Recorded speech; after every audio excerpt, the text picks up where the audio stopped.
Well, was it about 2006, Roc-A-Fella ends up splitting up. Well, they end up selling to Def Jam, and then Jay-Z gets the executive job, and he gets all the masters back, and Dame Dash starts Dame Dash Music Group, but no one really goes over there. And when you saw the whole split up happen, what did you think?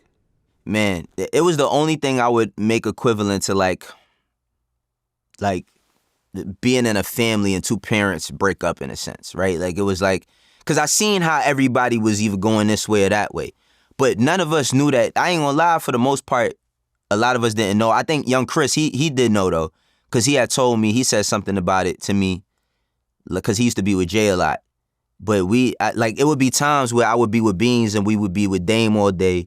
And there would be times where it's like I would go be with Chris and them, and then I'm around Jay. But, you know, again, like I'm young. Now I'm in my 20s. I think I'm either 21. Yeah, I'm around like 21, 22.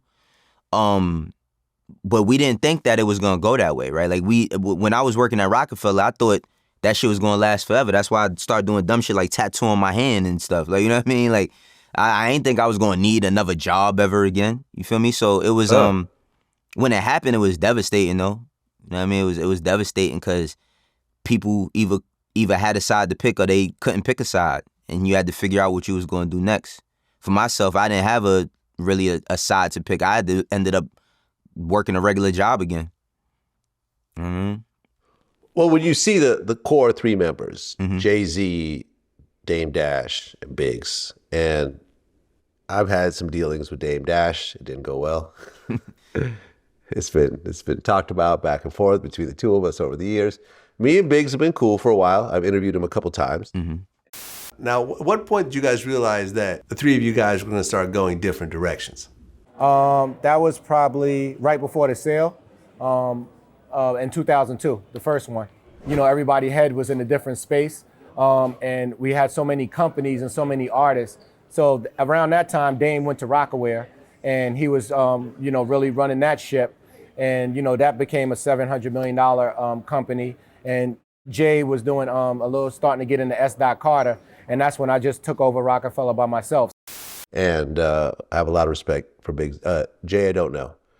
When you see where they all landed, now that you fast forward like 20 years, Jay is probably a billionaire at this point, deciding who performs the Super Bowl. Biggs has done well, but has pretty much been low key, which is kind of how he's always been. And Dame is, has an amount of debt and lawsuit verdicts where he probably will not be able to dig his way out of it in his lifetime. How do you feel about all this? Are you surprised, or did you think it was going to end up like this? I'm surprised, honestly. I say, like, even on my channel, I've talked about Dame a few times, but I was around Dame a lot of times, and Dame, when, I think about the man he was when I was younger and I was around him, he was really ambitious. You know what I'm saying? He seemed like fired up about getting things done. And I will say that at that time, he was like just a visionary. Like I always say, Dame wasn't like a music person.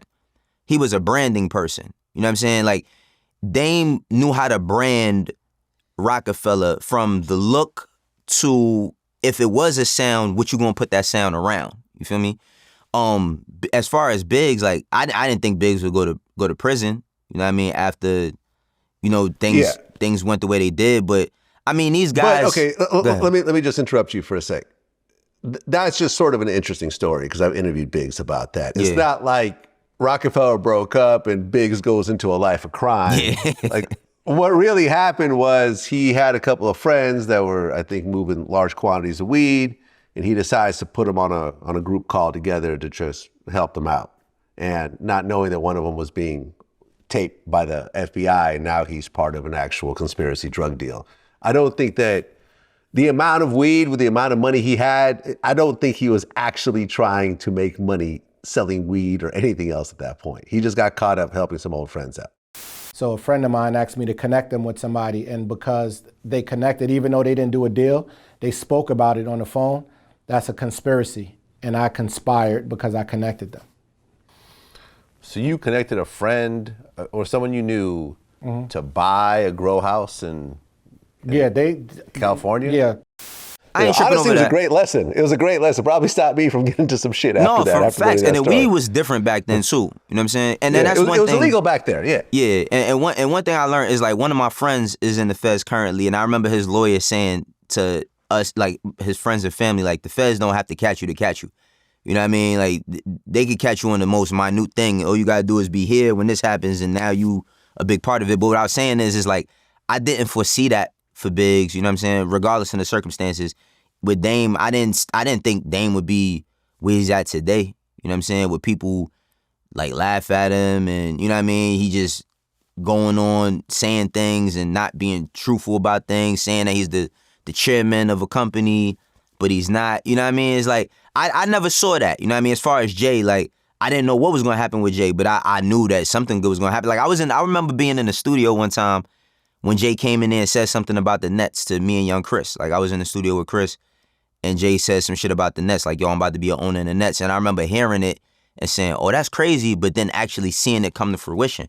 You know what I mean? Like, I knew that every time he said something, it was to inspire us because we was young and coming up around him. Biggs too, and Dame. Like, as far as music, that's my foundation. Like, I learned a lot about my career from them early on. Like, a lot of stuff that I learned around them didn't start clicking to me till later years when I started my own company, you know?